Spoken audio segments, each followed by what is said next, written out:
Hello everyone, good evening to all. So welcome to CFR. MCQ. ఇదేంటి sir ఇది model paper. Okay, so June 24కి ఇచ్చారు కదండి మనకి. సో దానిలో క్వశ్చన్ అండ్ ఆన్సర్స్ మీకు ఆల్రెడీ తెలుసు, బట్ ఏమైనా క్యాలిక్యులేషన్స్ తెలియకపోవచ్చు కదా. సో ఛాన్స్ ఉంది కదా. సో జస్ట్ ఒక 10 minutes టైం స్పెండ్ చేస్తే అయిపోతుంది. 10 days 1 month డేస్. ఇది మనం రెగ్యులర్ క్లాసుల్లో తప్ప ఫాస్ట్ ట్రాక్లో కానీ లేదంటే మారథాన్లో కానీ ఎక్కడ నేను డిస్కస్ చేయలేదు. సో ఏంటిది ఫెయిర్ వాల్యూ మెజర్మెంట్. అంతేనా? Option A. Index 16 does not applies to. So PP. So మీకు ఆల్రెడీ నాన్ అప్లికబిలిటీ స్కోప్లో చూస్తుంటారు మీరు అక్కడ. అంతేనా? సో బయాలజికల్ అసెట్స్ కానీ other than bearer plant assets in exploration for and evaluation of mineral resources, mineral rights and mineral reserves such as oil, natural gas etcetera. So మూడింటికి apply అవ్వదు కదా. So all of the above. PP initial recognize rate always at cost. Initial at cost తెలిసిందే కదా, పెద్ద time పట్టదు. Point number 4. So మనం index 23కి ఒక వీడియో చేస్తాం కదా, exchange loss calculation. So exactly copy paste question అండి ఇది. ఎగ్జాక్ట్లీ కాపీ పేస్ట్ క్వశ్చన్, అవునా కదా. $6,000 అనమాట. సో 3% ఏమో ఫారెన్ ఇంట్రెస్ట్, ఇండియాలో ఏమో 12% ఇంట్రెస్ట్, అంతేనే కదమ్మా. So initially dollar value 60 rupees ఉంది. సో ప్రజెంట్ ఎంతంట 70 రూపీస్, అంతేనా. ప్రజెంట్ ఏమో 70, రన్నింగ్ ఎంతంట 70. సో జనరల్గా ఇంట్రెస్ట్ ఇండియా ప్రకారం దేనిపైన క్యాలిక్యులేట్ చేస్తారు? స్టార్టింగ్ రేట్ 60 కదా. 6,000 into 60 into 12%, how much? 43,200 India ప్రకారం ఇంట్రెస్ట్ వాల్యూ. ఫారెన్ కరెన్సీ ప్రకారం ఇంట్రెస్ట్ వాల్యూ ఎంత? 6,000 ఇంటూ 70. ఎందుకంటే ఇయర్ ఎండింగ్ వాల్యూని బేస్ చేసుకునేది ఇంట్రెస్ట్ పే చేసేది. మన ఇండియాలో కాబట్టి రూపీ చేంజ్ అవ్వదు, కానీ ఫారెన్లో కాబట్టి చేంజ్ అవ్వదు కదా. సో 6,000 ఇంటూ 70 ఇంటూ 3% ఎంత? 12,600. సో ఎంత అండి డిఫరెన్స్? 30,600. సేమ్ ఆన్సర్ క్యాలిక్యులేట్ చేసాం మనం ఆల్రెడీ. క్వశ్చన్ ఏమడిగాడు? Which of the following statement is not true. And one more point, ఇది ఏం చేస్తాం మనం? సో ఈ ఫారెన్ ప్రకారం ఏదైతే వచ్చిందో ఇంట్రెస్ట్ దీనికి అప్లై చేస్తాం. ఓకే, బాగానే ఉంది. నెక్స్ట్ ఏంటి? ఎక్స్చేంజ్ లాస్ ఎంత క్యాలిక్యులేట్ చేయాలి? ఎంతమ్మా? 10 rupees into 6,000. So 60,000 is exchange loss. Total exchange loss ఎంత? 60,000. ఆప్షన్ ఏ కరెక్టే కదా. ఫారెన్ కరెన్సీలో వచ్చినటువంటి ఇంట్రెస్ట్ అమౌంట్ ఎంత? 12,600. కరెక్టే కదా. ఫంక్షనల్ కరెన్సీ అంటే ఇండియన్ కరెన్సీ, అంతే కదా. మనం ఇండియస్ 21లో మాట్లాడతాం. ఫంక్షనల్ కరెన్సీ అంటే ఏంటి, ఫారెన్ కరెన్సీ అంటే ఏంటి, ప్రజెంటేషన్ కరెన్సీ అంటే ఏంటి తెలుసు కదా. ప్రజెంటేషన్ కరెన్సీ అంటే ఏంటమ్మా? సో మన కంపెనీ రిజిస్టర్ అయింది ఎక్కడ? So we have to present our books of accounts in which currency, that is known as presentation currency. Functional currency అంటే మెజారిటీ ఆఫ్ ద సేల్స్ కానీ కాస్ట్ ఎక్కువ ఎక్కడ ఇన్కర్ అవుతున్నాం. సో మెజారిటీ బిజినెస్ ఎక్కడ జరిగితే దాన్ని ఫంక్షనల్ కరెన్సీ అంటాం. ఓకేనా. సో హియర్ మన ఫంక్షనల్ కరెన్సీ అని జనరల్గా rupees. So cost of foreign currency 10,800. Correct అయితే wrong answer. Option D. Not true అని అడిగాడు. నాట్ ట్రూ కాబట్టి option C. Next, average profit for last 4 years ఇచ్చాడు. క్యాపిటల్ ఎంప్లాయిడ్ ఇచ్చాడు. నార్మల్ రేట్ ఆఫ్ రిటర్న్ ఇచ్చాడు. Present value of annuity. So ఇది నేను marathon లో కానీ డిస్కస్ చేయలేదు, annuity method. So present annuity of super profit method formula ఏంటంటే super profit into present value of యానిటీ figure. Super profit into present value of యానిటీ factor. Super profit calculate చేయడం అందరికీ తెలుసు కదా. Average profit minus normal profit. Average profit already 7 lakhs ఇచ్చారు కదా. So 7 lakhs minus super profit అంటే normal profit అంటే formula ఏంటి? Capital employed into NRR. Capital employed ఎంత? 55 lakhs. ఎన్ఆర్ఆర్ ఎంత? 10%. సో 5,50,000. ఎంతండి difference? 1,50,000 is the super profit into ఏం తీసుకోవాలి? ప్రెసెంట్ వాల్యూ ఆఫ్ యానిటీ ఫిగర్ ఎంత? 3.16. ఎంతండి? 4,75,000, 485. 4,75,000, 485. Option A. సింపుల్ కదా, చాలా ఫాస్ట్. మీరు మళ్ళీ ఫాస్ట్ లో పెట్టాల్సిన అవసరం కూడా లేదు.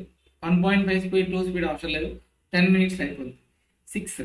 Indian accounting standards relevant for recognition, measurement, disclosure. ఏంటండి? Index 32, presentation, disclosure 107, measurement 109. All of the above. ఉంది కదా, క్లియరా? Next question number 7. Q Limited acquired 75%. So here Q Limited, R Limited 75% holding. Q paid 900 lakhs. PC ఎంతమ్మా? 900 lakhs in cash and further interest. The fair value of net R assets 2000 lakhs and the fair value of liabilities 920. Sir, here directly net assets is not given. What they have given simply directly assets and liabilities. So net assets means assets minus also liabilities. So assets 2000, liabilities 920. Difference how much? 1080. This is the net assets value. Correct? So NCA fair value and at a proportionate method. NCA fair value and at a proportionate value are. So they are asking about NCA calculation. We have two methods for NCA. One is fair value, second one is net assets. Fair value method. Under fair value method, what is the NCA? For 75% they are paying 900. So 900 divided by 75 into 25. 900 divided by 75 into 25, how much? 25 is the NCA. Entandi 300 lakhs. Secondly, net assets anta 1080. 1080 into 25%, 270. So option C. అంతేనా? Option A కాదు, ఇక్కడ 360 ఉందమ్మా, చూసుకోవాలి. Option C simple calculation. Net assets into rate. NCA rate అంతే 25% కదా. NC 25% ఇదంటే 25, 75 ఇదంటే 25 ఏంటి ఎన్సీఏ. Simple calculation. సో చాలా ఇంపార్టెంట్ అండి, బిజినెస్ క్యాలిక్యులేషన్ కూడా చాలా ఇంపార్టెంట్. అందుకే చాలా సింప్లిఫైడ్గా నేను డిస్కస్ చేశాను. Okay. On March 31st, A Limited observed B Limited, A Limited issues 60,000 equity shares for trading at 25,000. So ఎంత ఇష్యూ చేసింది? 60,000 into 25, 15 lakhs. Okay. The book value of B's net assets was 12 lakhs. Equity share capital was 5 lakhs. Other equity 7 lakhs. The fair value of net assets is 13 lakhs. Compute purchase concession. So purchase concession డైరెక్ట్గా calculate చేస్తాం కదా. ఎంతమ్మా? 15 lakhs. అయిపోయింది అక్కడే, పెద్ద ఇబ్బంది లేదు కదా. జస్ట్ కన్ఫ్యూజ్ చేయడానికి ఇన్ఫర్మేషన్ అంతే. On January 21, A acquires 80% of the equity interest in B Limited in exchange for a cash of 600 lakhs. Identified assets measured at 925 lakhs and liabilities 150. Fair value of the 20% non-controlling interest is 90. Gain on bargain purchase will be.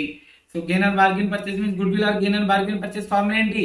PC plus NCA minus net assets. PC means purchase consideration how much? 600 lakhs. NCA how much? Fair value of directly given. How much? 90.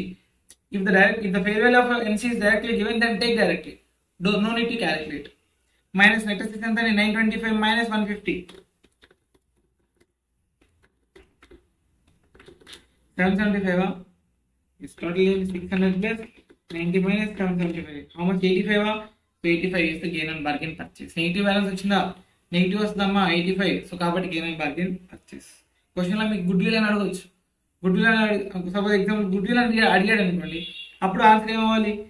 -85. ఒకవేళ ఇస్తే అలా చూసుకోవాలి. లేదా సపరేట్గా gain on bargain purchase 85 అంటే అది option తీసుకోవాలి. చూసుకోండి జాగ్రత్త. ఇన్ని బచ్చా క్వశ్చన్స్, వెరీ సింపుల్ క్వశ్చన్స్. ఇది కూడా బుక్లో క్వశ్చన్ ఆల్రెడీ డిస్కస్ చేశాం కదా. ఆల్ ఆఫ్ ది బేసిక్ క్వశ్చన్స్లో డిస్కస్ చేసాము.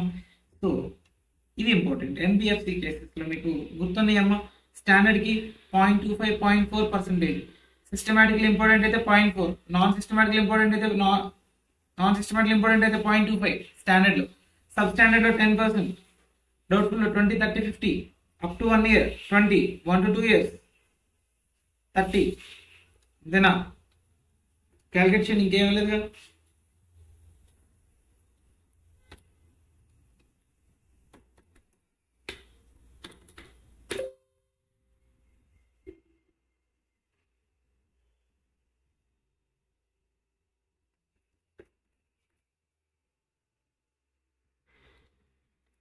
Into 0.25%, 2.625. We don't know whether it is systematically important or not. Next, 75, 40, 66 plus 40 plus 75 plus 2.625. How much? 183.65. Suppose example, if we take 0.4%, 1050 into 0.4%.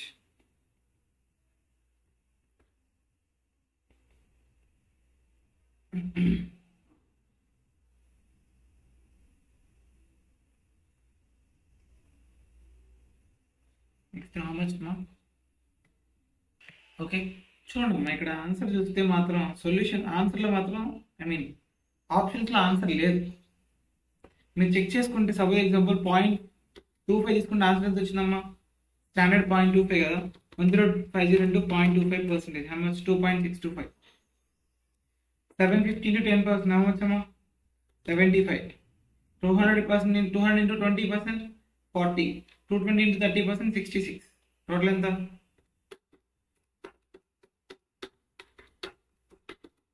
183.625. అది answer అవ్వాలి actually. If it is non sub standard, but not systematical important. Sub standard కేసులో, standard కేసులో ఒకవేళ systematical important అయితే 0.25 బదులు ఏం తీసుకుంటాం? 0.4 తీసుకుంటాం. సో రెండు చెక్ చేసి చూడండి, రెండింటి లేదా ఆన్సర్ అది పెట్టండి. Simple. I think question incomplete అనుకుంటా, అందుకే ఆన్సర్స్ డిఫరెంట్ ఉంది. ఓకే, నెక్స్ట్ ఇది నేను ఆల్రెడీ యూట్యూబ్లో అప్లోడ్ చేసినట్టున్నా. గ్రాస్ ఇన్వెస్ట్మెంట్ ఫార్ములా ఏంటమ్మా చెప్పండి? Lease rentals into number of instalments, number of years. ఎన్ని ఇయర్స్ అమ్మా లీజ్ రెంట్ ఎంత every year? 4 lakhs. 4 lakhs in ఎన్ని ఇయర్స్? 6 years. How much? 24 lakhs. Plus present value ఏం క్యాలిక్యులేట్ చేసే పని లేదమ్మా గ్రాస్ ఇన్వెస్ట్మెంట్ కేసులో. Plus GRV plus యూజిఆర్వి. జిఆర్వి ఎంత? జిఆర్వి యూజిఆర్వి రెండు కలిపి ఎంత? 3 lakhs. 27 lakhs. అంతేనా? కరెక్టేనా కదమ్మా? సింపుల్గా క్యాలిక్యులేషన్ 27 lakhs ఆల్రెడీ తెలుసు మీకు ఇది. సో చూడండి, వెయిటెడ్ యావరేజ్ మెథడ్ అనమాట ఇది. ఆల్రెడీ మనం గుడ్ విల్ క్యాలిక్యులేషన్లో చూసాం ఆల్రెడీ. సో వెయిట్స్ కూడా మీకు ఆల్రెడీ అందరికీ తెలిసే ఉంటుంది. 27,000. సో ఇక్కడే ఇచ్చేద్దాం వెయిట్స్. సేవనమ్మా 3 years యావరేజ్ పర్చేజ్ అంట. Purchase number of years of purchase 3 years అంట. So 5 years getting maximum weight to recent results. So recent రిజల్ట్స్కి ఎక్కువ ఇవ్వాలంట. సో కాబట్టి 1 2 3 4 5 ఎక్కువ ఇచ్చాం కదా. సో టోటల్ చేయనమ్మా 27,000. 36 into 2 72. 72,000. 37,200 into 3. ఇది నేను క్యాలిక్యులేట్ చేయాల్సిన అవసరం లేదు, మీరు చేసుకోవచ్చు. 42,000 into 4. 1,68,000. 46,800 into 5. 2,34,000. Total చేయనమ్మా 1,68,000. 1,600 plus 72,000 plus 27,000 divided by 5. 1,22,500. 20. ఇదేంటమ్మా?